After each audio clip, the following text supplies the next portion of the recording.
Hello, everyone. Welcome. We're back on Your Morning Drive. I am your host with the most. I don't know what the most is, but most of something. Most personality. Let's go with that. Logan Lewis, here I am. Let's go. New episode. Happy to be here. Thanks for tuning in today. I'm happy to have you here with me. Before we dive in, of course, I need you to do me a couple favors. Please hit follow or subscribe wherever you're listening, whether it's Apple or Spotify, Amazon, iHeart, anywhere in between. Make sure you hit the subscribe or follow or plus sign or whatever you have to do to make sure that when episodes come out, you can be in the loop and never miss a conversation. We're having a lot of great folks on this show this year, and I just don't want you to miss it. And of course, on all those platforms, a thumbs up, a comment, a like, whatever it takes to give us feedback, a review, please do so as well. It helps me get discovered and rise on those charts. For updates and behind the scenes fun, of course, you can follow along on social media, Facebook, Instagram, LinkedIn, and TikTok for the clips, sponsor information, guest information, everything in between about Your Morning Drive. Follow along on the social. This podcast is also proudly sponsored by Cartersville Living, powered by Best Version Media. Their magazine is your go-to source for uplifting local content, expert insights, community events, and more. They're bringing people together every month with compelling stories and informative articles from around town. Each new edition of Cartersville Living brings us closer to our vision of uniting the community, one person, one home, and one business at a time. Guys, my guest today is a brand and portrait photographer known for capturing people exactly as they are, confident, present, and unapologetically themselves. Her work spans business, brand storytelling, and her signature everyday portrait experience rooted in the belief that every person carries a story worth honoring. Her work has been recognized by the Georgia Professional Photographers Association and featured in galleries including the Downtown Gallery and the Booth Western Art Museum, with projects like Cowgirls of Cartersville, exploring identity, strength, and quiet resilience. Please welcome my new friend, Ansay. Hello, Ansay. I'm waiting for the confetti to fall. I know, right? And There's so much suspense building up. It feels like there's a drum line going and it's like waiting for the cymbals to clash or run something. out through the tape and Yeah. Maybe next time I'll do that. Okay. We'll just have tape. We can test it. We'll figure it out. Confetti at least. At least I should at least. It would be kind of funny to have one of those little poppers. That'd be kind of fun. I actually might do that. That's fun. I'm tabling that idea for later. And thank you for being here. Well, you're welcome. This is Thank exciting. You for the invite. Absolutely. I'm happy to have you. I was going to tell you this before we recorded, but I wanted to save it and tell you in front of everybody listening is that, believe it or not, even, with us doing this episode with Cartersville Living for this month of March, I've actually had you on my wish list for quite some time. Because I feel like I've heard your name everywhere. Well, as long as it's not on the police blotter, we're okay. Yeah, I used to work for LGE Credit Union. Oh. And so I did a lot. I really enjoyed the aspect of their business of like being out and about in the community. So I always volunteered to go to things. And I feel like a lot of the things I was at, you were also at. And once I saw your face enough, I was like, this is a photographer that, I'm just making stuff up in my head at this point. I'm like, this photographer, she's everywhere. Everyone knows her. Everyone trusts her. That's really cool. You're going to make me cry. Yeah. No, that's good. That's good. It's like being everywhere must be my superpower. Hey, maybe. And I really I mentioned in the bio, I really love that you have that belief that everybody's story is worth telling. And your job, similar to mine, but in a different medium, and similar to Caitlin's with Cartersville Living. And then, beyond that, we're all storytellers. And whether your photographs are static or not, they're still telling a story. And I think there's a lot of power in that. And I just love that you and I share that mindset, I guess. Have you always been, well, before I even get to that, let's actually back up. And origin story. Where are you from? Parents, siblings? Were you cool in high school? Were you a nerd like me? What was kind of the general origin story of Ansay? Okay. Well, I've lived a lot of different places, but I was born in northern New York State, like way up north. Way up there. Yeah. Okay. Um, I like to tell people that when I was growing up, we had 3 TV stations, right? When TVs, like, first came out way back in the 1900s. And, the weather guy on the 5 o'clock news, especially in the winter, would talk about 2 places in terms of cold temperatures and depth of snowfall, right? And one was Independence, Minnesota, and the other was Montague, New York. And I was born 7 miles from Montague, New York. So that's my little claim to fame. Wow. You can put a pin in that one on the map.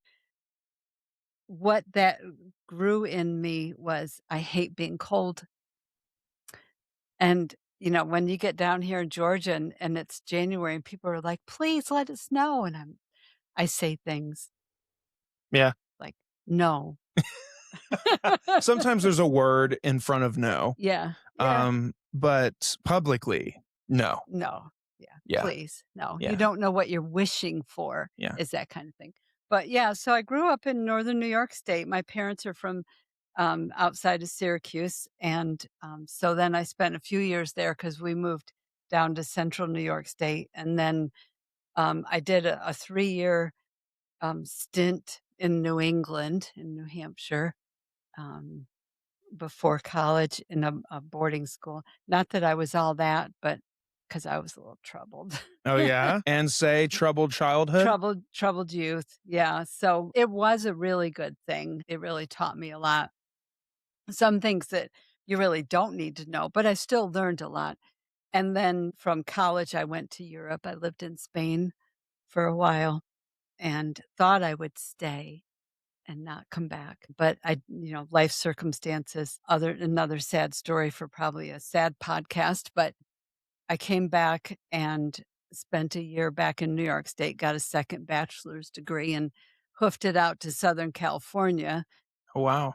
And I met a sailor and he he and I got married and started a family. He brought me to North Georgia, 1984, and we set up a little home in Forsyth in Forsyth County, not Forsyth, Georgia, and Cumming, and started our family. And, yeah. Do you want me to keep going? And then you're still there to this day? No, Oh. I bounced back to New York, Oh, really? about 5, 6 years after that and stayed in New York, oh gosh, a long time. And then Did you bring the sailor with you? no, Okay. yeah. But then eventually in 2007, I came back south because I was tired of being cold. It's such a sad story. But, I didn't realize that Atlanta had become home, and so that was kind of a surprise when I came back down. I was basically just tired of being cold, so my oldest daughter had moved back south. My youngest had hoofed it out to Seattle and fell in love with the Pacific Northwest, um, and so I decided to come back south and it was okay. Then I've been here. I was here a few years and I met my current husband, Terry, Yep. and, he's my world. I just love him to death. And, he and I kind of built a little life out here in Bartow County with a dozen or 2 chickens and some barn cats. Well, I say that I know him. I don't think I've ever met him. I will at some point, I'm sure. Yeah, yeah. Yeah. I mean, we'll be in the same rooms enough to you guys aren't going to Mardi Gras, are you? We are not this year. Okay. Yeah, yeah. I'm hosting it this year. Oh, good for I'm you. terrified. Are you Oh, yeah. really? I'm so scared. Yeah. It's a new thing. Oh, yeah. The largest crowd I've ever spoken in front of was when I opened up Rich Brock's comedy show. Oh. He lets me come because he knows that I have this public speaking thing. Right. And the day we're recording this, guys, is the day before Mardi Gras for reference, which is a gala for a nonprofit out here in Cartersville called the Red Door Food Pantry. And there's going to be like 3, 4, maybe even 500 people at this thing. Yep, yeah. And so, yeah, so he's whenever he does his show down in downtown, he always says, "Hey, if you want, I'll give you a couple tickets. Come out, introduce me." because I asked him, I went to one of his show the first time I saw him, I was like, "Why are you introducing yourself? You're the headlining act." I was like, "That's Mhm. kinda weird. You don't Mm. have someone to just say, now Rich Brock is on stage. Like, you don't have anybody?" And he was like, "Not really. As a starting comic, that's kinda just what you do." And I was like, "Well, I'll You're do not it." starting Yeah, I was anymore. like, "You've Yeah. been doing it for a few Yeah. years, like, Yeah. let me do it." And he was like, "Okay." And the first time I did that, I was like, "I'm never doing that again." Because I truly really don't love speaking in front of people. I don't know what it is. I just feel like they're judging me. Like, even if I'm saying, like, really good things, heartwarming things, they're gonna be like, "Look at this moron." Like, I feel like that's what people are thinking. So after the podcast, we'll just do a little intervention there. We'll deal with that lie. Yeah, I know that we didn't intend it for this to be therapy, but yeah. So I'll meet him at I'll meet him at some point. But they asked me to do it after I did the podcast with Ashley Davis and Sean. Of course. Yeah. And Ashley was like, "You should do this." And that was like 9 months ago, Anne. And so I was like, "Yeah, sure." And then all of a sudden we're here. And I'm so scared. It'll be fine. Right. It'll be fine. Yeah, Yeah. yeah. Once I get in a rhythm, then I'll be good. Yeah. Someone will have to take the mic from me because I'll just keep Well, and rambling. it's a very lively crowd, Yeah. so they'll be pretty well primed for you, and you'll find your way. Yeah, Yeah. I'll be cheering you on. Sweet. I Yeah. appreciate it. So yeah, I'll meet him at some point, I'm sure. But okay, so you guys bounced back and forth between New York and Georgia a little bit and ultimately met Terry, you said is his name? Mhm. Met Terry out here, right? And then just kind of set up shop and I saw the cover and read the magazine. I got it somewhere of you when you guys were on the cover, when you had your little chickens and your little mini farm kind of set up. Now knowing that, because I tell a lot of my guests this, and I don't do a ton of research about you beforehand because I want to have like an authentic conversation with you Okay. sitting in front of me. So like hearing that kind of grew up in New York, bounced a little bit, but spent a huge chunk of your life in New York. I'm surprised to hear that you ultimately ended up settling in the South, and not only just settling in the South, but settling and you have like chickens and farm animals. Like, was that ever something that you wanted, or is that Terry's thing? And you were just like, well, I love him, so I guess I have to love these chickens too. Like, how did it No, start? I never dreamed of chickens, and I grew up with dogs and cats, um, but I also like my house clean. I'm a bit of a minimalist, and I like it clean. So indoor pets is not on the plan right now. If I were ever alone, I would probably get a dog or something or a cat and a couple cats inside, but I'd probably be a crazy cat lady is I was gonna probably say the you'd problem. be cat lady. But, yeah, so we moved out and we were on Lost Mountain in Powder Springs, and we had downsized for a couple years, and then, and it worked out well because Terry had some health challenges, and so it was nice that we were in a community that everything was kind of taken care of. And, to be honest, we went into an over 55 community and quickly discovered we were way too young to be there. But like I say, he had cancer for 2 years, and so it just gave us in hindsight, it was really a gift that we were there, and I didn't have to worry. Had we been up on Lost Mountain and I would not have been able to keep everything up and care for him at the same time. So, when we kind of, had that awakening and Terry was like, "Hey, let's get out of here, and let's go to the country," um, we started looking. So I had some boundaries. I wanted to be somewhere 75, 575. I did not want to be out in Temple or Buchanan. We just didn't have life out there, Right. and I didn't want to be over in 85, 985 because we didn't have life over there either. And so that was kind of my requirement. So he kept the search pretty close to that.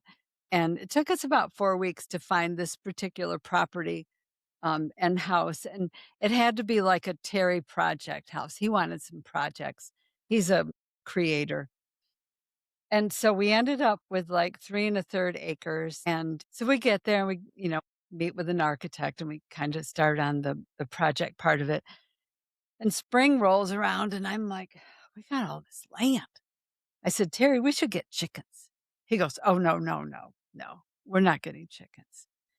I said, "Well, how about goats? I could have goat milk and goat cheese." He said, "I hate goat cheese." So the animals And were your idea, so one day I said to him, "Bees.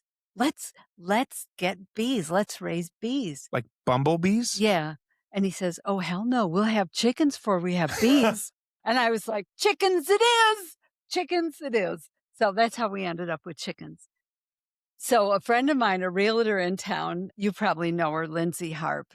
She she gave me 2 dozen fertile eggs from her coop, and I bought a couple of incubators, and I put these eggs in, and 21 days later, they started hatching, and I ended up with 18 chickens, and they lived in my laundry room until it got warm enough to go outside. They were in a little brooder box, and I'd let them out and let them run around the kitchen floor, and then I'd put them back. I played with them like a little girl and her dolls, it's just crazy. I got a lot of grief from my daughters because they said that I was a better chicken mom than I was a mom. Sheesh. "You care more about those chickens than you did us." And so, anyway, I still have some of those original chickens, and, when you get too many roosters, we rehome them, and so my learning curve was high but short, and we just I like my eggs, I eat a lot of eggs. I have a lot right now, matter of fact. For some reason, the chickens must be getting warmer when they lay eggs, so they're, like, laying eggs like it's summertime, and so I have several dozen, like 6 dozen eggs on my counter all the time. So I'm, like, Googling egg recipes. We had egg drop soup and egg bites, and then I discovered I could freeze the egg bites and then quiche and egg salad sandwiches. I mean, we have just eggs. We got eggs, Plenty of eggs. plenty of eggs. No shortage of eggs. Not at the moment. When everyone was complaining about egg prices, you guys were like, "Not us." No, yeah, and I sold a lot too. I'm not selling any right now. I'm just kind of waiting to see if they, s Yeah, do but something. I don't know, like, we're in February already. It's gonna start getting warmer, and then they're gonna be like, "Eh, they're still gonna be laying eggs." So, Wow. yeah. And so I went on that whole little rabbit hole before you went into your explanation, and here it turns out it was your idea for the chickens the whole time. Yeah. That is so funny. Wow. And like you said, like you had never dreamed about chickens. So I guarantee that first call to one or probably both of your daughters, you were like, "Hey, we got some chickens." They were probably like, "Mom, what? Yeah. Are you sure?" And you're like, "Yeah, yeah, it's gonna be." You're probably real excited about it, and they're probably just like if they were sitting in front of you, that would have been their face of like, Mhm. "Okay, interesting. Is this Terry's idea?" And you're like, "No, no, no. This is my idea. He said we would have chickens before we would have bees, so I took that as permission." And they would have been like, "Okay, mom, sounds good." So how long have you been doing the whole chicken thing? 3 years. 3 years. Wow. Yeah. Do you ever get tired of it? No, not really, because I for some reason, I have very nice chickens. Even my roosters they're just gentlemen. They're very sweet, and, if I throw scratch in there, they'll just kind of wait until the hens start eating before they eat. But I do hear stories. I have friends who have mean roosters who will kind of attack. Like the I other hens, No, people. people? Yeah. I just mine just don't. So they have a pretty nice setup. I call it a luxury resort coop. Um, so they have a pretty nice setup, and they're treated pretty well. They have scratch a couple times a day, and then, they like vegetables. What they really like is, like, the seeds inside the peppers, You know how you have, like, a bell pepper and you chop the top off, has all the seeds? They love that. And watermelon. They like Really? watermelon in the summer. Yeah. Speaking of things that I really love, Anne, I'm gonna tell you about one of my friends that make your morning drive possible, and that is Good Day's Classic Cocktails, Anne. It's 2 in the afternoon, so I should have offered you a drink, but you brought a coffee. But otherwise, Good Day's Canned Cocktails, everybody. Local to Georgia, Marietta-founded company. They are a classic cocktail brand that were created in a convenient, ready to drink format to meet the need for a quality pre-mixed cocktail on any occasion. If you are tired of drinking whatever your typical run to the grocery store, grab a case of X. If you're tired of that and you want something new, try someone local. This particular can I'm holding is the whiskey lemon flavor, but they've also got a vodka lime, vodka cranberry, a gin gimlet. So they've got the classic cocktails in a 4-pack, and you don't want to miss them. They're good stuff. I've been working with them now for about 2.5 years. They've always been supporters of us, so I love to support them for tailgates, for parties, for the Super Bowl, for whatever it is. Get a pack of Good Days, and you too will have a good day. That's not their tagline, but it should be. So if you're local to Georgia and you want to snag a new drink, go to their website, drinkgooddays.com, and you can see where it's sold near you. And of course, you must be 21 to purchase or consume and consume. And please drink responsibly. Yes, please drink. That's the other, what do they call it? Fine print. Please drink responsibly. Unless you're in a controlled environment, then have fun. Because two of those whiskey ones, ironically enough, the one I have displayed is the one I like the least because it is the strongest and it will get you there quick. It'll get you where, for me, get me where I'm going is bed. It'll make me think, okay, I'm tired, I'm turning in. But yeah, good people, good drinks all around. Okay, so chickens aside. So I have to say something. yeah, hit me. I know you said you didn't like deep dive research on me before, because if you had, then you would have known that 4 days ago I celebrated my 8th year anniversary of sobriety. And I'm so glad you said that on the pod too, and you didn't save it. See, folks, this is why this is my wife talking now. See, I told you a little bit of research goes a long way, Logan. Well, no, it's cool. Congratulations. I just think it's very ironic. Yeah. That you would pull that sponsor out. Of course. They're the first. So, and I just want to say.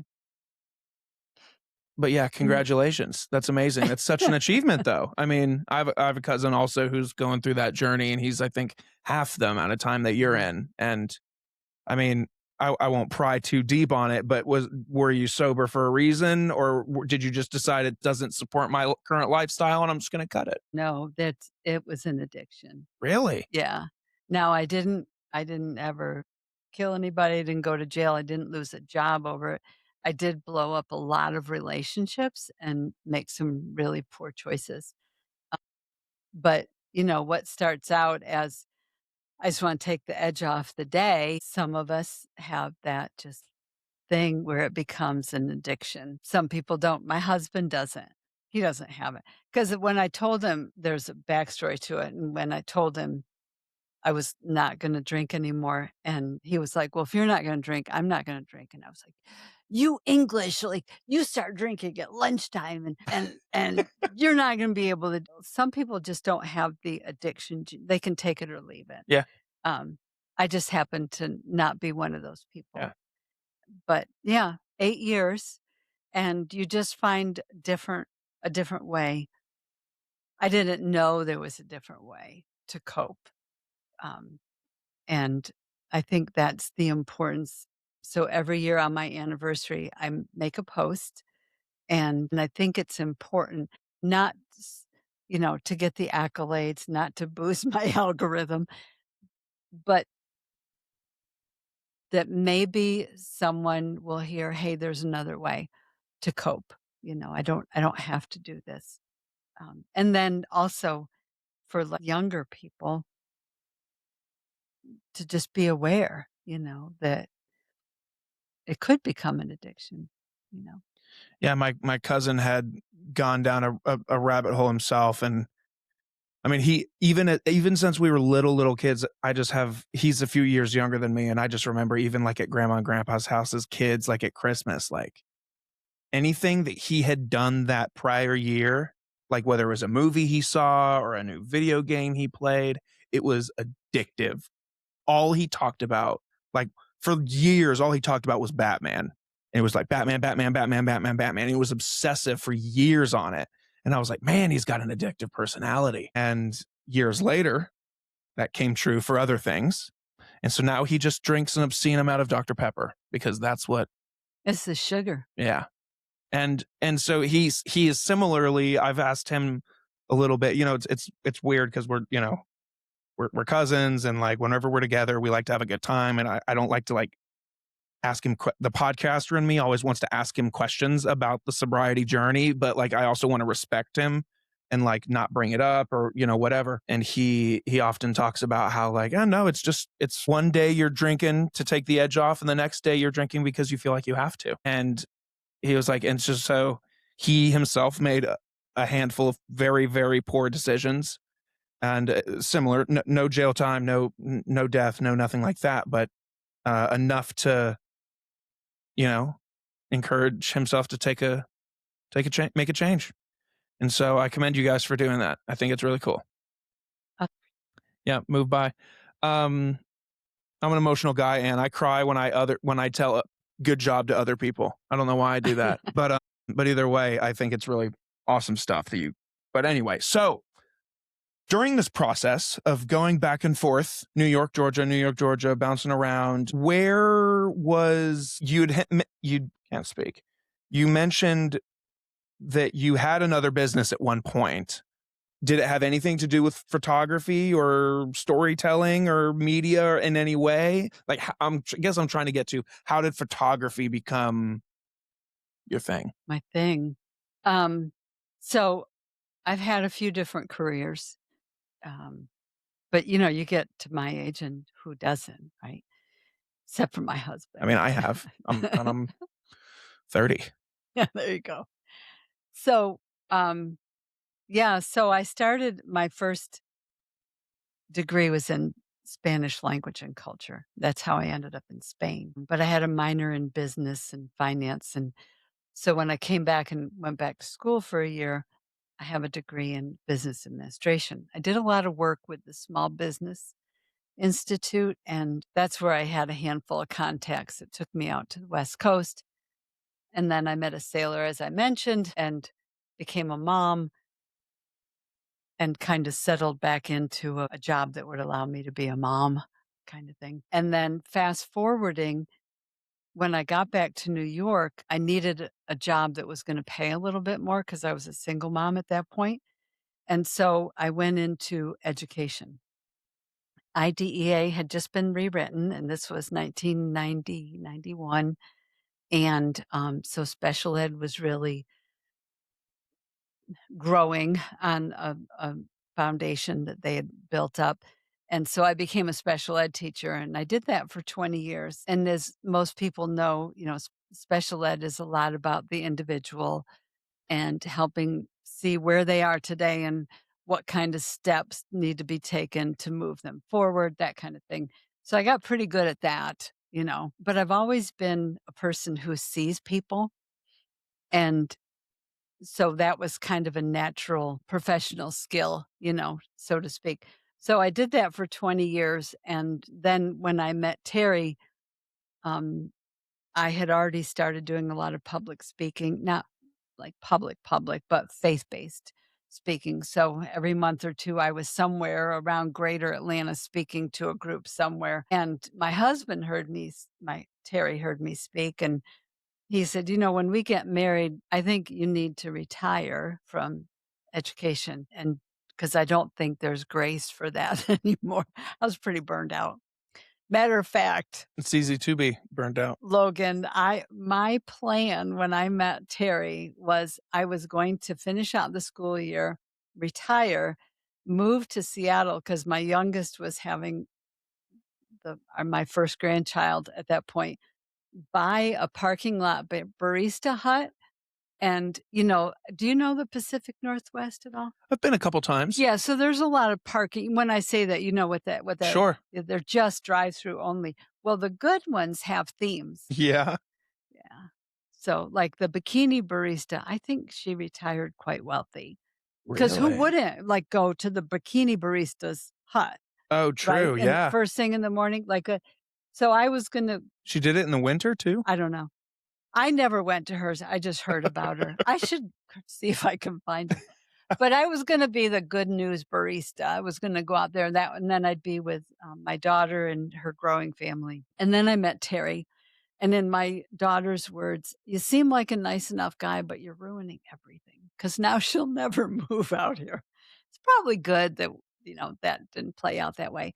But so I already had retirement in my mindset, and so marrying Terry gave me an opportunity to really step into that. And so about 10 months into our marriage, I started writing and I published my first 2 books and started really ramping up, speaking more because books are really they're like calling cards when you're starting out, and they also, they give you a little bit of income, but they also help people internalize your message a little bit more. And so I did that, and then actually by then my oldest granddaughter was at the time 5 and 6 years old, and she and I wrote 2 children's books together. So she would say that she wrote them. Of I course. just typed them, which is about 90% true. I just asked her some questions, like who are the main characters? What's the big problem? How does it get solved? And then, some more in depth about the characters, what makes them laugh, what makes them angry, what's in their book bag, what's home look like, those kind of things. So she basically put the whole thing together. That's I awesome. I just put it in the dynamics there. I really want to either now or another time, but I really want to pick your brain about the children's book thing because I've had that thought in the back of my head for probably the last 6 or 7 years Uh-huh. that I've always just really wanted to write a kid's book because I remember like reading as a kid was so like it was so fun because then once you get to a certain age, then the books have no pictures, no colors, no personality. And a lot of those books as a kid, like they have these vibrant characters and very easy to understand storylines. And there's always a message at the end. And I always loved that. And I remember the shift to like my mom taking me and my siblings to like Barnes and Noble and being like, you got to go get a book that is your age level. And I would be like, but they're not fun anymore. There's no pictures. There's no fun illustrations. So I've had that thought in the back of my mind for several years now. So that's something I might want to dabble in at some point. But before we continue, I'm going to tell you about another one of our friends, and you might know these people, guys. You do enough networking stuff. We all have been to golf tournaments or networking events or parties or whatever, and you get a bag of swag sometimes. And sometimes it's meaningless swag. You open it up and you're like, this is a cheap pen or a cheap notepad, or, it just feels like people get swag just because they feel like they have to. And none of it has any actual, like, true, authentic meaning. Don't diss the notepad and the pen Do you do because notepad and pen? if it had a notepad, a pen, and chapstick, I am all in. That's a good swag to me. Well, I will say the company that I used to work for, they had great chapstick and people would like travel for it. It was Yeah, yeah, weird. Like they'd yeah, come to the branches and they'd be like, y'all get any of that chapstick? yeah. Be like, oh yeah. I mean, we got a whole drawer of it. Um, but a lot of the time it's meaningless swag and you want your brand to stand out. You're a small business. You want people to remember and say photography. So you should probably work with my friend Dave Davis over at Branded and Devoted Designs. Great local family, local company. They can put your logo on anything. I've known Dave for a couple years now, and he makes these fun little Your Morning Drive coffee cups. He makes all the shirts I wear, uh, everything in between. He's given me tumblers, water bottles, all kinds of things. Um, and so he's done some good for me. So I want to help do some good for him.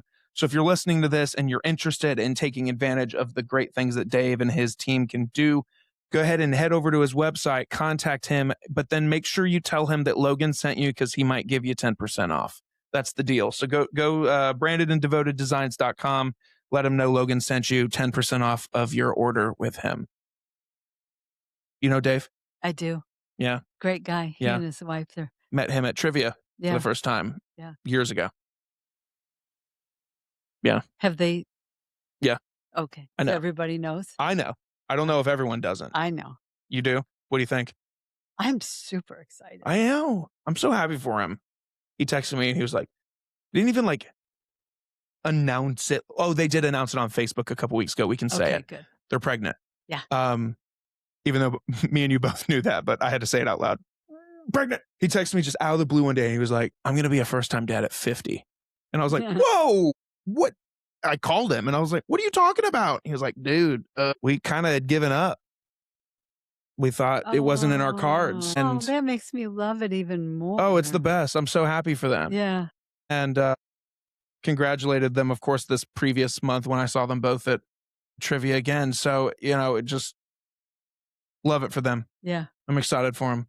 But yeah, he's been great to me. So I just try to, spread the word on him wherever I yeah, can. absolutely. Good quality stuff. Okay, so books. So these first 2 books you wrote, not the children's one, but the first 2, genre? Faith-based, Okay, okay. yeah, like interactive journal kind of thing. Very good. I like that. Very good. And so you like to, you get out of education and you jump in and you're writing more, you do the children's books, you do the faith-based stuff. What's next? So, along with the speaking, I started to do some coaching Okay. because, of course, people are like, "Maybe you can help me," the people that are stuck, whether it's in season of life or um, career or faith. I had just kind of some tools, some hard and soft tools that had helped me get unstuck. And so my husband, and I just kind of put them together in a way that seemed to flow well. Sort of 8, 9 sessions, and they'd have hopefully some ways to get unstuck, to make some decisions, to see what could change, dream into some possibilities. And then a lot of times, maybe we'd be able to make some introductions, to sort of augment that a little bit. So I was doing that for 4 or 5 years. And one of the women that was mentoring me asked why I wasn't going bigger, why I wasn't going virtual. And I said, I really like this space. And she said, well, you can develop this space virtually. And so she wore me down, and I was in the process of building that virtual coaching in 2019. Spent most of 2019 building that. And then in August, my husband was diagnosed with bladder cancer. And so he asked me to hit the pause button just to be present. Sure. And so I did. And he's not high maintenance. So I didn't really have a lot to do. And we were living in that neighborhood where everything was done for me. So I didn't really have a lot to do. And so I picked up my camera and just started, you know, messing around with some pictures and things. And of course, we rolled into COVID early in 2020. Um, and it wasn't too long. It was such a gorgeous spring that year. It was just, it was like mid 70s forever. It seemed like it was such a nice spring. And so people would reach out to me and say, hey, I want to hire you to take pictures of me or me and my kids or my dog or whatever. And so by like June, and Say Photography was born, and I never did pick up the coaching again because this was just sort of building a life of its own. I was having a lot of fun with it. And what I discovered was, so I niched into business brand photography. At the time in 2020, especially in Cobb County, it was a huge white space. None of the other photographers were really doing that. In Atlanta, yes, but not really. The photographers I knew in Cobb County were really landscape creative. Nobody was really doing brand photography. And so I kind of picked that, I just like taking pictures, and I like people. So why not just niche down into that? And what I discovered is a lot of people don't like having their picture taken. And that resonated with me because I used to be that way. And so I thought about, okay, well, why am I not that way anymore? Like, what shifted? Where did the confidence come from? And so then I just started coaching people in front of the camera a little bit. Not only would they, because my tagline initially was pictures you love, prices you love more, right? Nice. So I wanted people to have pictures that they loved, and the only way I knew how to do that was to help them just get comfortable. So I'd give them some tricks and, just kinda coach them a little bit before we get started, and sure enough, they got comfortable and they liked their pictures, and now they're okay having their picture taken because it's the same tricks. It doesn't matter if it's Thanksgiving and you're doing selfies or, it's just the same kind of thing. So I still coach because 'cause I'll tell people, like, if somebody's really locked up about, "My boss said I have to have," you know, I'll get them through the photo session, then I'll be like, "You wanna have coffee anytime like, we can really you can own this space, if you want to." So, I still I still do a little bit of that coaching, that's all free. Well, maybe you buy me the coffee. There you go. I'll never turn that down. Heck no, who would? So that's kinda how I ended up here, and now so along with that same thing with helping people get comfortable in front of the camera, um, some people want portraits, right? "Hey, I love my headshots. I wanna come in, me and my daughter, or me and my husband, and me and my boyfriend, me and my dog, and do portraits. Do you do portraits?" And initially, I'd be like, You can get any girl with a camera," you know? But then I started thinking, "Okay, but that would give me more time, one-on-one with them." And so I really developed this everyday portrait experience. Every day, not being like, "Nah," but being like as much glam as you want. Do you know what I mean? Like, if you wanna come with makeup and all that and do your hair, that's great. If you wanna just come raw, that may not be the best attitude. I was I you never know who you're sitting in front of, Anne, and so, You I didn't won't lie, even respond. and, because I knew that if I was in front of probably anybody else, I would have been like, "Ha," but, I was trying I was trying to be respectful, but since you said it, the gate's open. Gates open. Yeah, so just because that's a phrase, but because it's kind of misunderstood, Yeah, just call it a portrait experience, and it's like, "How are you today?" And actually, every day, the Cowgirls of Cartersville portraits were a lot about who they wanted their inner cowgirl, who was she? And leaning into that, so if you told me like, "Hey, my inner cowboy is like, um, ruthless and tough, and he doesn't, you know, nothing rolls off his back. He's gonna, whatever." mhm. Then I would coach you, not in the posing, but I'd be like, "Logan, show me that ruthless cowboy. Mhm. What's We're sitting here like, what does that look like?" You know? I don't know, like Yeah. But it's just that yeah, kind of like leaning into, where do I wanna be in this season? Um, because everybody's trying to be a little bit more something, you sure. know? And so the portrait experience is a lot about identifying what that is, putting language to it, but then also putting physical space to it. Like, what does that look like? And we just kind of flow through.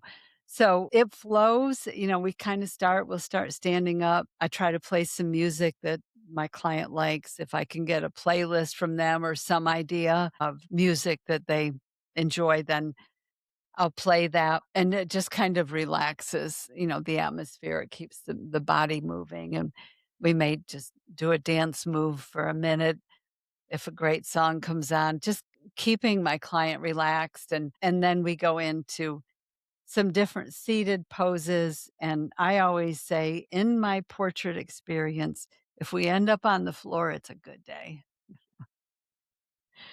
Well, So, it's such an intimate experience when you're getting your photos done.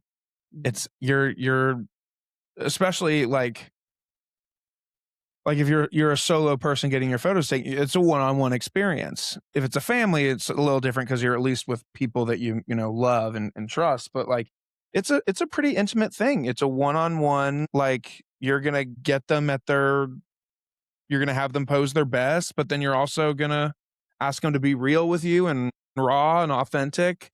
So it's an interesting space. How do you besides, I mean, you probably answered this already, but, like, how do you easily just break down that barrier of and, like, you're like, let me in, you can trust me." Like, how do you give that to people besides maybe the things that you already said? Wow, great question. I think it's just partly in my DNA. I think it's because if I own it, I can give it away. I can't give away something I don't have. None of us can, right? And so by being comfortable with myself just as I am, not saying I don't want to be better. I love that old thing is I try to be 1% better every day. Is that James Clear? Yeah. Yeah, and I really, that's been my mindset pretty much since he wrote Atomic Habits. I'm like, "That's great." Like, if I can just be 1% better every day, at the end of the year, it's something like 3,700% better than I was 365 days ago. Um, and so because I own that, I can give it away, and I think that's really kind of the clue is if I wasn't comfortable with myself, I couldn't help other people be comfortable with themselves. And then the choice on their end is, are they comfortable enough to show up?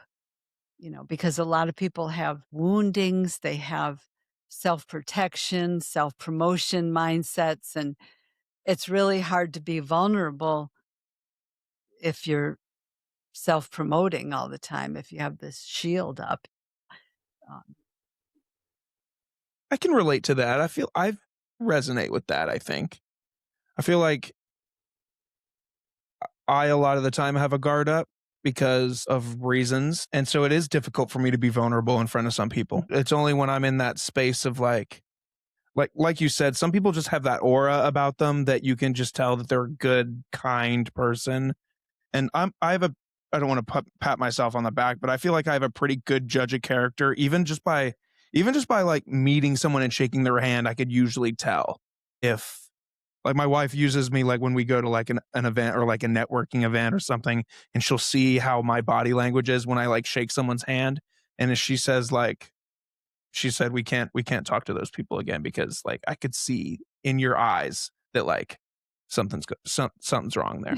And usually, 9 times out of 10, I'm right, because then we later find out that that person sucks. No, I'm kidding.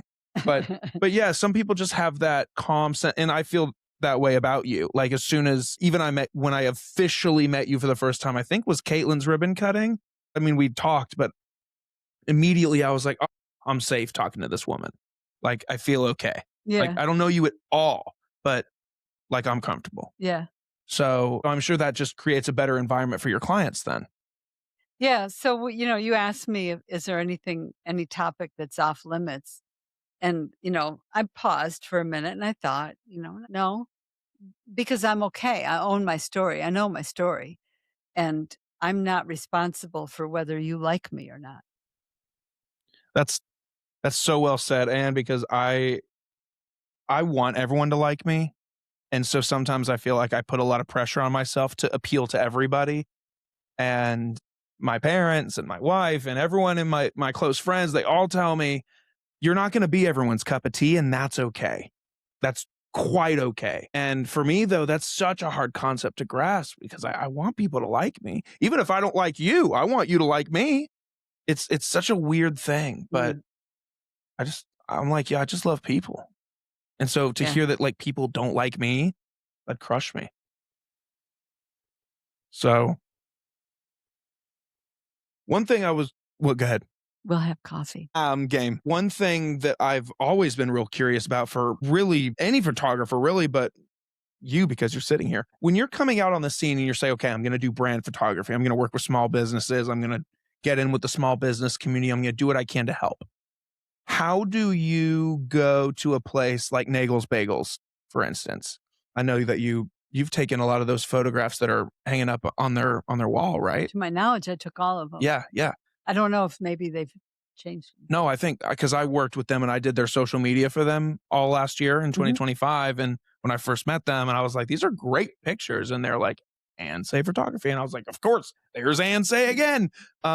But when you find a business like them and you meet them, what's it like? Do you say, "Hey, my name is Ann. I do photography. Can I shoot some photos for you for free?" Like, how do you get your foot into the door to eventually get to the point where they're like, "Okay, yeah, we'll hire you for XYZ." Um, I guess again, kind of similar to the last question of like, how do you earn their trust? yeah. I didn't really approach it like, "Hey, let me work with you," and, uh, I didn't really approach it that way. I think things just kind of evolved organically. So we moved out here to Bartow County in October of 2021, no, or December of 2021, and the following spring, um, Tim Abbott, do you know Tim I Abbott? love Tim Abbott. Yeah, he's like, "Hey, you should join the chamber," and I'm like, "I feel like a big girl, I should join the chamber." So I did, and, of course, that just put me right in the middle of my whole target market, which is businesses. But with Nagels, because every situation was sort of unique that year. With Nagels, Kelly and I were just talking, and I was like, "Hey," we were talking about a coffee table book, I think, where she was like, "Wouldn't it be fun?" And I was like, "We should photograph the birthing of a baby or the birthing of a bagel." You'll have to edit that. Maybe I'll keep it for comedy. The birthing of a bagel, and so that wall that goes back to the kitchen, that's what that was. So there was I did 2 photo sessions. One was the early morning one, and then the next day I came in the afternoon, well, so it was Throughout the process. both ends of the bagel making process, um, and that's kinda how that and the exchange was, she'll put them up on the walls, and so, I mean, that's just brilliant marketing for me. It's like to have my stuff on the walls of a business like Nagel's Bagels that has tons of people coming through. Everybody knows it. Um, I still last week I got a selfie, a picture in my text message, 2 women I know, and one of them didn't really know what I do, and she was having coffee with a friend of mine, and she was looking up, and it's like, "That's a really great picture." Like, "Look at those pictures." And so my friend was like, "Yeah, Ann Say did those." Grace was like, "What?" So they took a selfie and and it's just kind of fun because people get to see that. So I was more than willing to, bring my A game to that project because I knew I was gonna get the pictures on the wall and then subsequently they were used in some of their online and in-print marketing. And then the cover of the magazine, so it's just all kind of fun. That one, there was a trade-off there, but it was an idea just birthed over a cup of coffee, Sure. and, we just kind of rolled. I never really had to sell myself like that, Logan. It just I think because I don't believe in self-promotion from the sense of, Buy my thing, buy yeah, my yeah, service, do yeah. this. Yeah, It's more just showing what I can do, and so I would do different things, and social media is just brilliant for photographers because it's visual, and then just showing up in town, and I drank the Kool-Aid. I love this county. I know that things are changing very rapidly, and I grieve it as much as the people who've been here for generations, but I still love this county. So showing up at different events and just meeting people and being a good human, building relationships without an agenda has been probably my best marketing between that and just putting my stuff on social media. So I do a couple of in-kind things. So for Brian Pruitt with Bees Charitable Pursuits, I photograph his nonprofit trivia nights every month. And I have a lot of fun doing that. We enjoy the people. We enjoy Of course, St. Angela's wings or So good. So good. the lemon pepper is just like, oh, I eat it. So, My mouth's um, watering, and but it also helps me to meet any nonprofits I haven't met before, and then the business owners who support him. So I'm still meeting and building relationships and not looking at it like, "Hey, am I getting any business out of this?" But really looking at it as having a good time, doing a good job for somebody who's trying to go do a good job for somebody else. And so I have a couple of in-kind things that I do, and then I photograph for a larger nonprofit here in the county. Um and that in exchange is just for some, back end SEO, some backlinks, mentions on social media, but it also puts me in touch with all of the people, all of the touch points of their umbrella, which just builds more relationships. And so am I growing as fast as I want to? Probably not. I mean, I'm busy, but I'd like to be just a little busier, you sure. know. Um so but do I complain? No, because it's a gift. I've never been happier in my life. I'm doing something I absolutely love doing, and, every once in a while, people tell me I'm really good at it. I had a young woman and her mom in the studio the other day this week, and she's young, and she's an aspiring actress and needed a variety of headshots because she's graduating. I think if there was if I knew that a theater degree was an option, I probably would have gone for that when I was younger. But anyway, so we're leaving the studio and we're walking up the stairs, and she says to her mother, "That was so much fun." And Logan, my heart just went like, you know, because I want people to have a great experience in my studio because I'm pretty sure they're going to love their pictures. For a couple reasons. One is I know what they're looking for, and I've made sure I can shoot that, but also I tether so they can see their pictures I'm like, "Are we hitting the mark here? We like where we're going? Do we need to reshoot?" And it's already I know they're gonna like their pictures, Yeah. but so for her to say, "That was a great experience," that just makes me so happy because I want them to have a great life.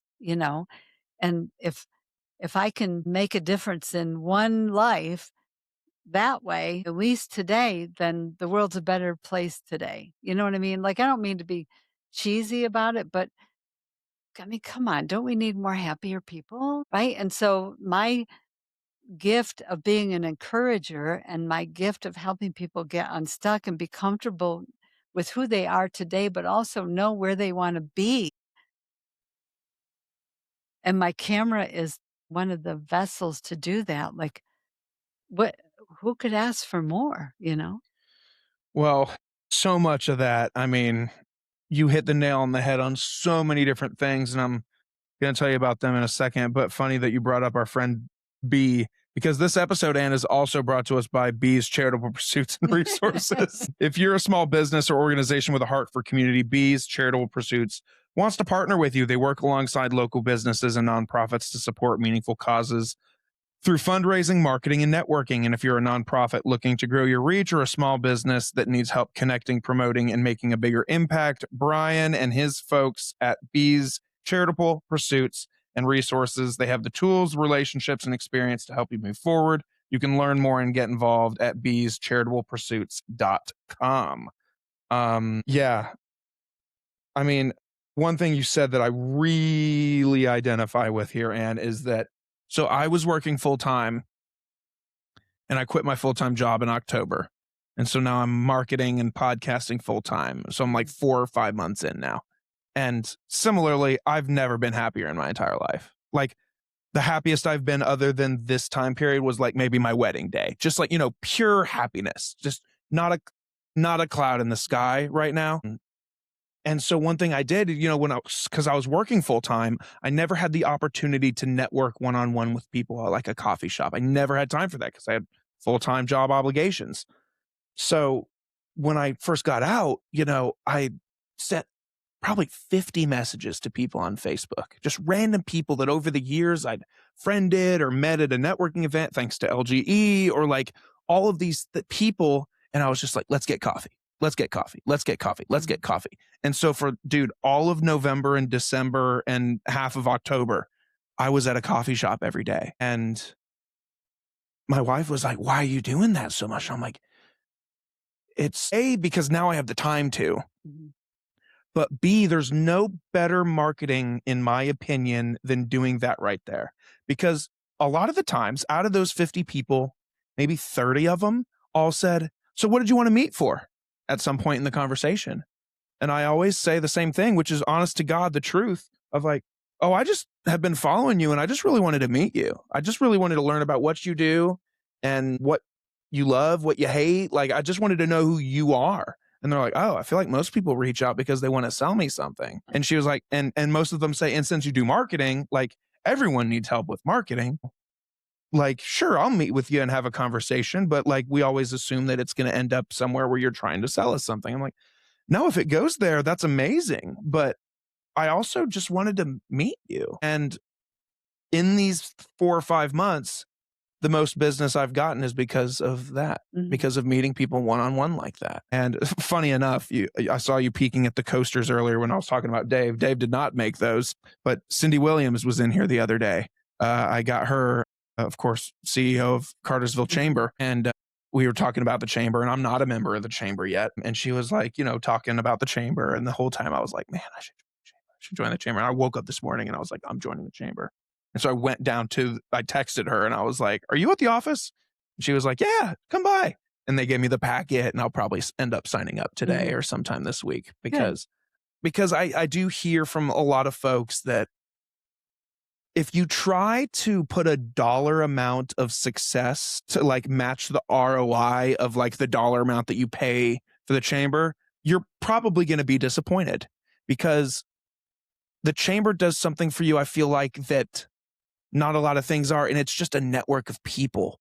And Mhm. like, I bet half the people at that chamber, maybe more than half, when they think of photography, they think of you because you're at the events, you're in people's faces, whether you're hard selling them or not, Yeah.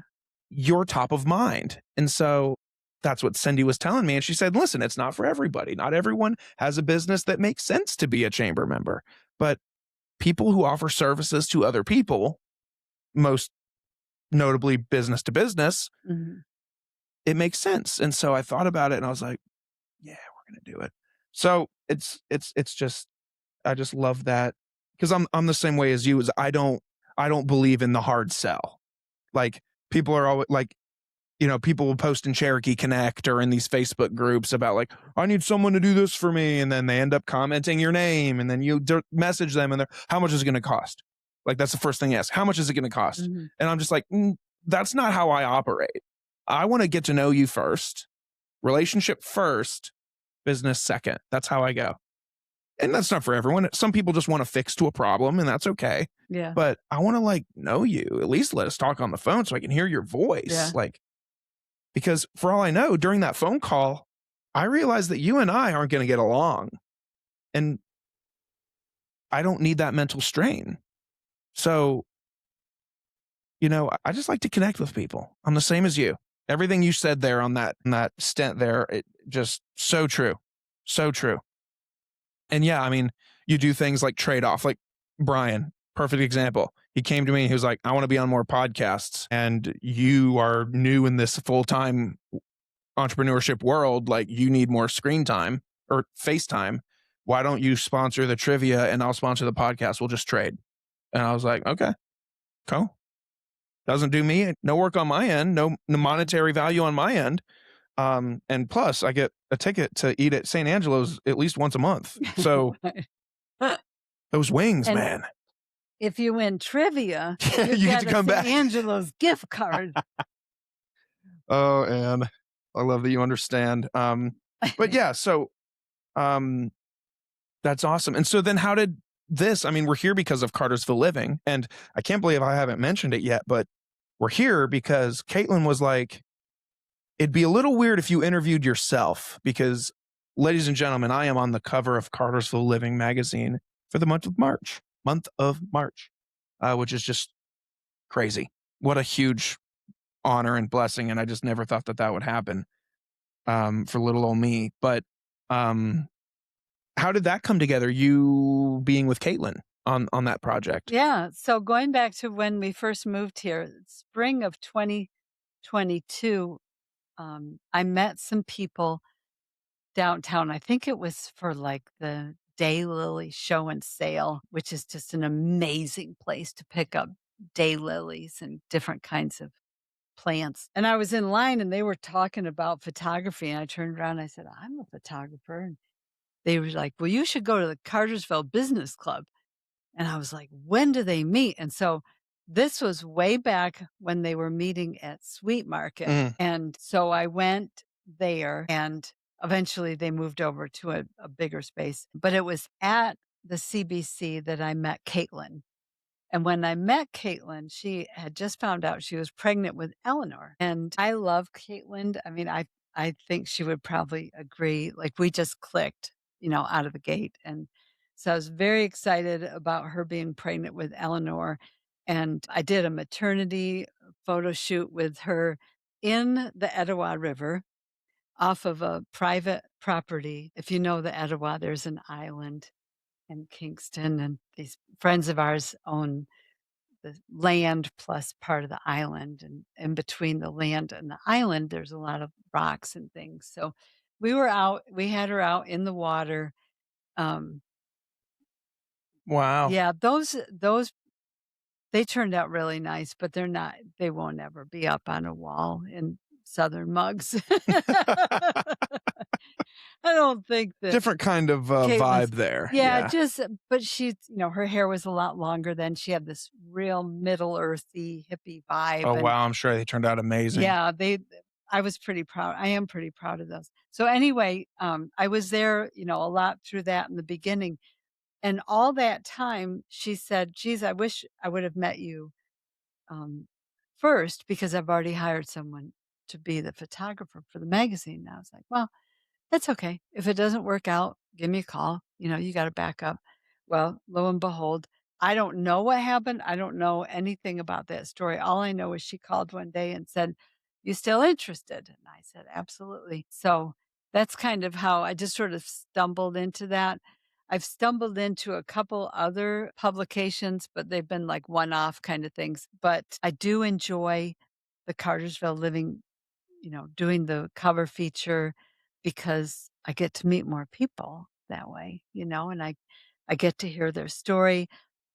Anna Boulier does the content writing, and she and Caitlin and I communicate pretty closely over each issue for me, in terms of the cover feature and, what's the backstory and what do we want to show visually there. But I have a lot of fun doing it, and I hope I get to do it for a long time.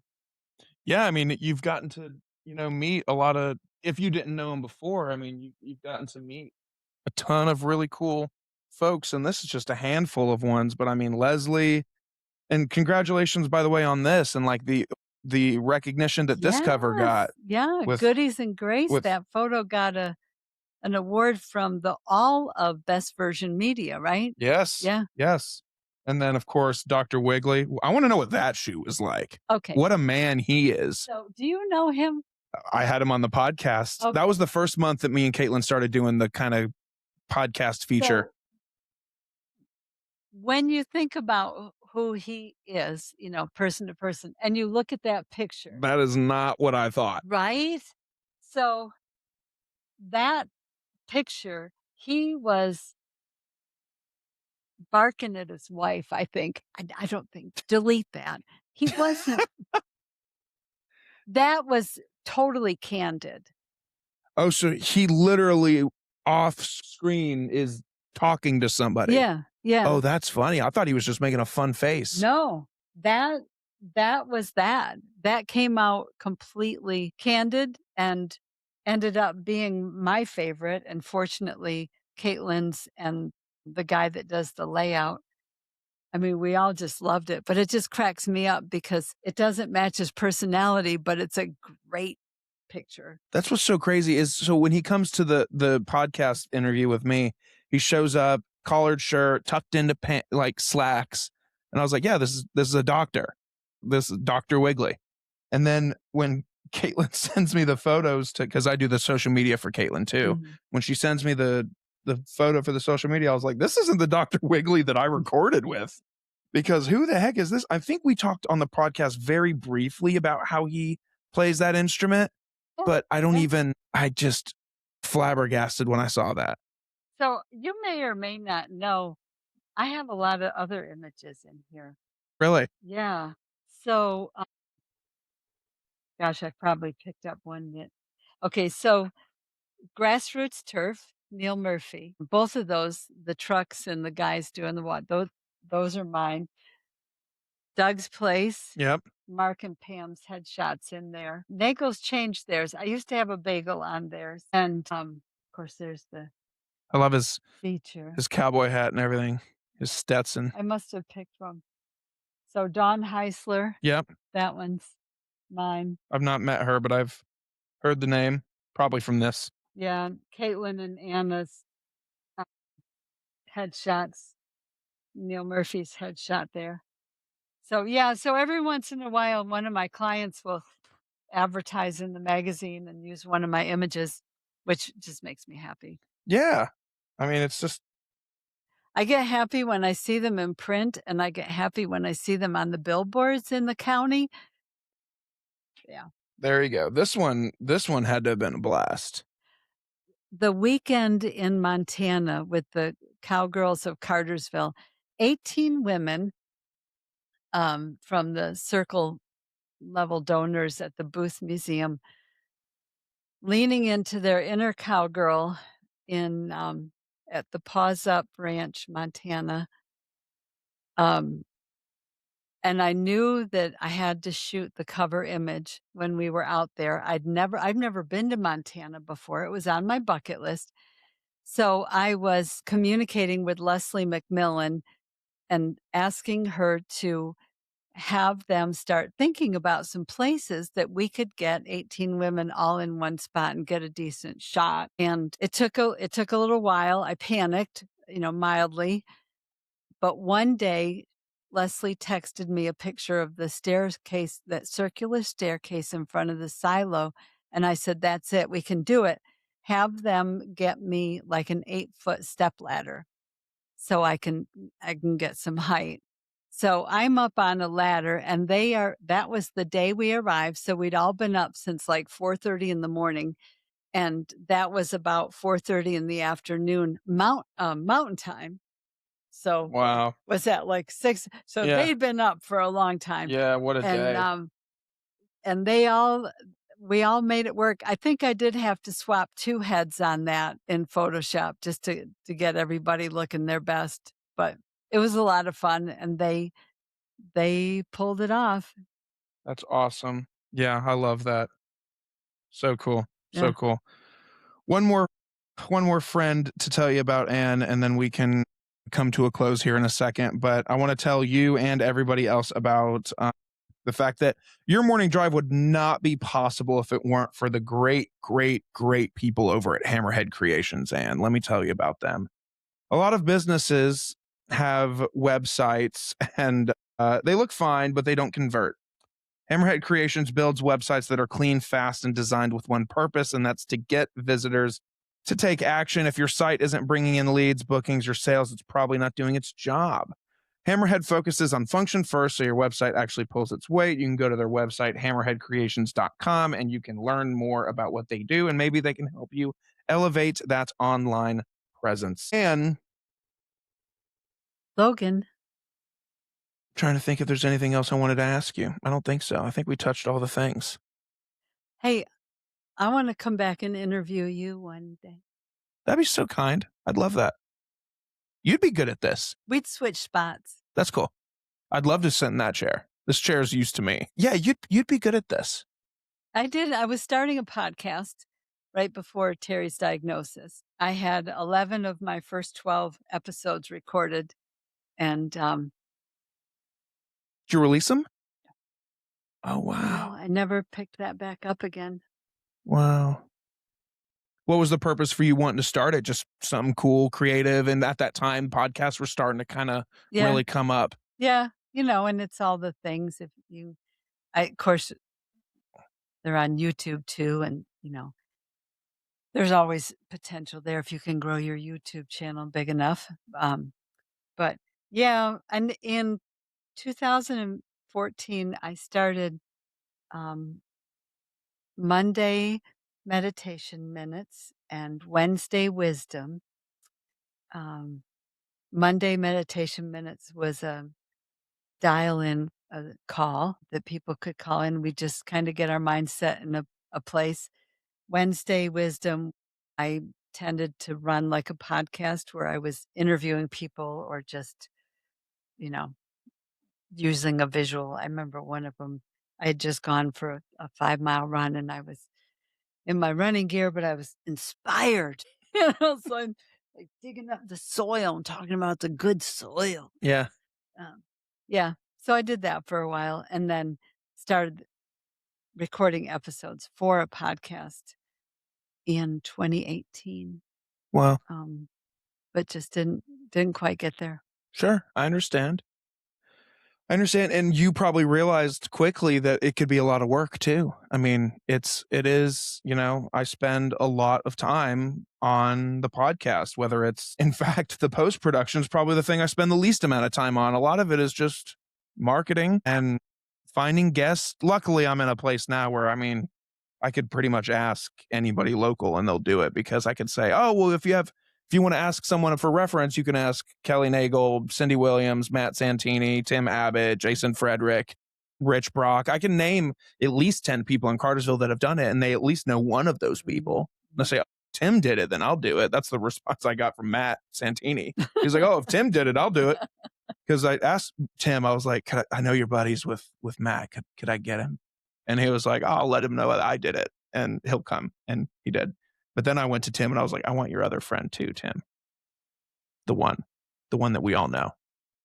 And he was like, "She ain't gonna do it. She don't do press." And I was like, "Damn it." He's like, "You can try, but she's not gonna do it." Oh, I was like, "Damn. Maybe one day.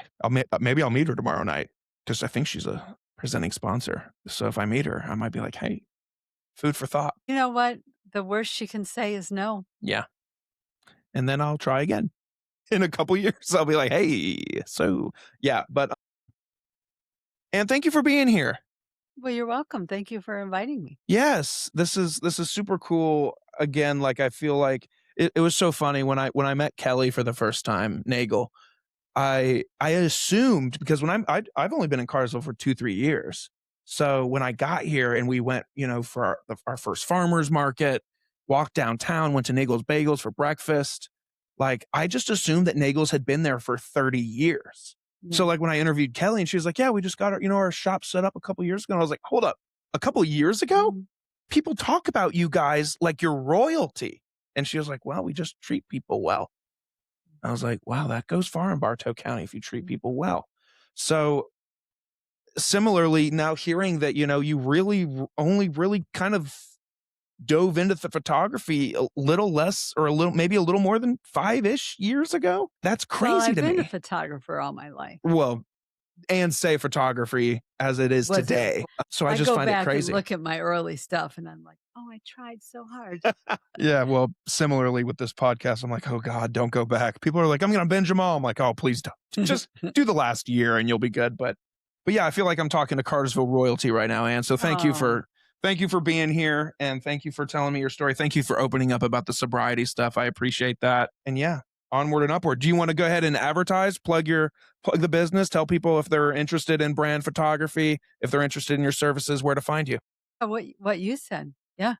And Safe Photography, all handles, andsafephotography.com. I hang out on LinkedIn, Facebook, and, I feed Instagram because I feel like I'm obliged as a photographer, I have to have an Instagram, but the others I just kind of, you know, my my d my daughter's partner, my little Lola and Carrie's dad, he was telling me he cooked something the other day, and I said, "Man, this is a great recipe."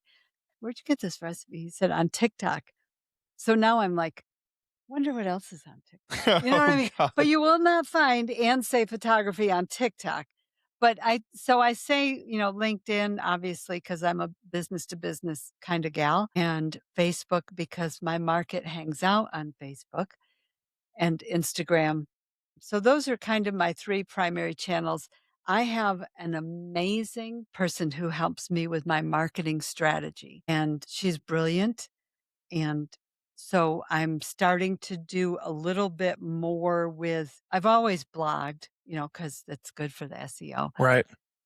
And at one time, blogs were like the go-to, Right. right? But I'm doing a little bit more with email, mostly because I'm sharing a lot of educational kind of content that's not, like we said, not self promotion, not salesy, but how to choose a good photographer, what questions to ask, how to prepare for headshots.